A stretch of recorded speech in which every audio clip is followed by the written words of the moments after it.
Ito pong hardin ng Lunas ay brainchild ni Dr. Isa Juanco Suntay, no?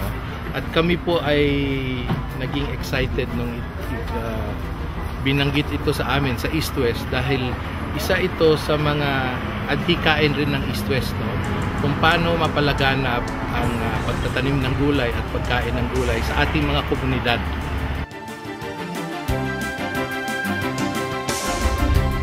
Tuloy po kayo sa hardin ng Lunas.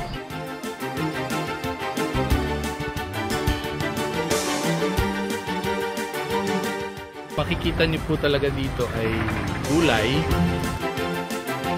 pero combination ng medicinal herbs, at mga ornamentals.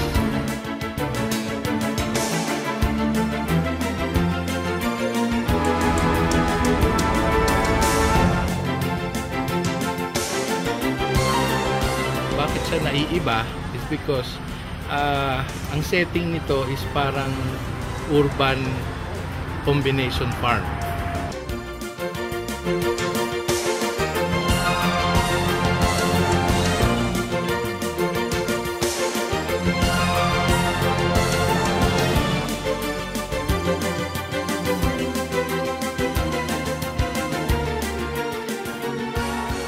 Makikita nyo na pagdating nyo dito, hindi nyo iisipin na ito ay farm lang, kung hindi farm na parang park.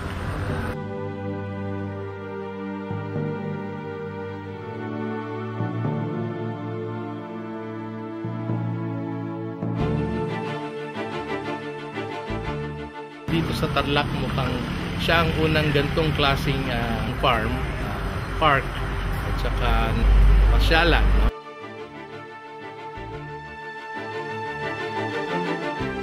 At sa inyong pagpasok ay mayroong malaking balag, pinaka-entrada papunta sa loob. Sa may gawing kaliwa, kami po ay nagtayo ng isang gazebo. May makikita ka namang greenhouse. Malaki po ang educational value nito kasi unang-una maraming nagsasabi na hindi nila kaya magtanim.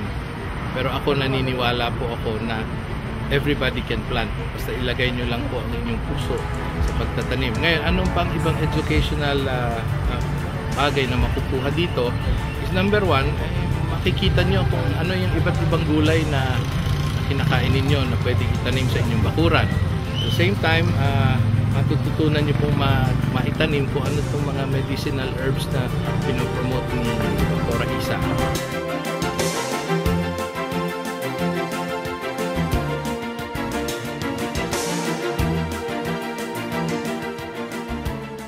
Kami po ay laging handa na tumulong at mag-assist sa mga LGUs natin, no?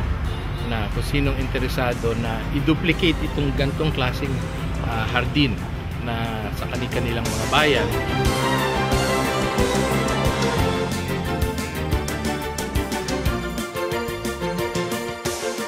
Ang importante dito ay